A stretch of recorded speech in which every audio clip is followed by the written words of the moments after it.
बोल काय होतं आई समोर ये. गणपती पार्वती बाप्पा वरती डोंगरावर का बांधतात घर? मग ते आपल्याकडे लक्ष ठेवतात म्हणून. काय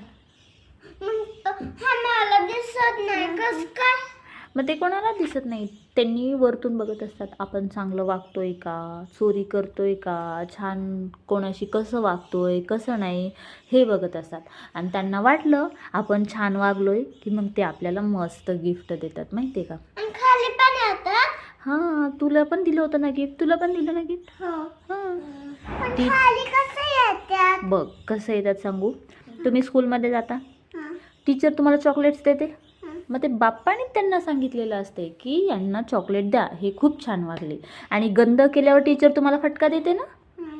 मग त्यांनी का फटका देतात, त्यांना बाप्पा सांगतात की ह्यांनी गंध वागले, बॅडासारखं केलं, मग यांना फटका द्या. मग तुम्ही फटका दिल्यावर पुन्हा करत नाही ना तसं. हं. म्हणून बॅडासारखं करायचं. हं. गुड गर्ल केल्यावर टीचरनी कसं चॉकलेट, मस्त मस्त चॉकलेट येतात ना. हं. टीचर म्हणतात ना कोणाचा तरी बर्थडे आहे, हे घ्या गिफ्ट्स, हे घ्या चॉकलेट्स म्हणतात ना. आई अण्णा त्यांना लिफ्ट असते का जायला? नाही, त्यांना लिफ्टची गरज नाही, त्यांच्याकडे मोठी जादुई शक्ती आहे.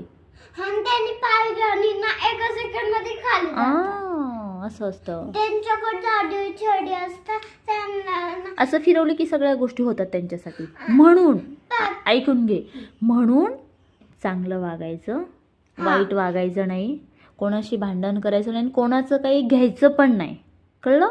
सगळ्यांना हेल्प करायची, व्यवस्थित राहायचं. पण की आपण जायला लिफ्ट असली तर आपण इथून जरी ओम नमः शिवाय ओम नमः शिवाय असं म्हटलं ना, त्यांनी आपोआप आपली मदत करतात. ते आपल्याला कळून नाही देत, कळलं का. काही जर तुम्हाला क्वेश्चन नाही आला तर टीचर सांगतात ना, एचं काय होतं ॲ असं सांगतात ना, मग ते बाप्पा त्यांना तसं सांगतो तुम्हाला हुशार करायला, तुम्हाला मस्त करायला, कळलं का. म्हणून मोठ्यांचं ऐकायचं, वाईट वागायचं. पण ना मला माहित नसते. माहीत असते सर्व, हे ना ग, कळलं. मग छान वागायचं ना.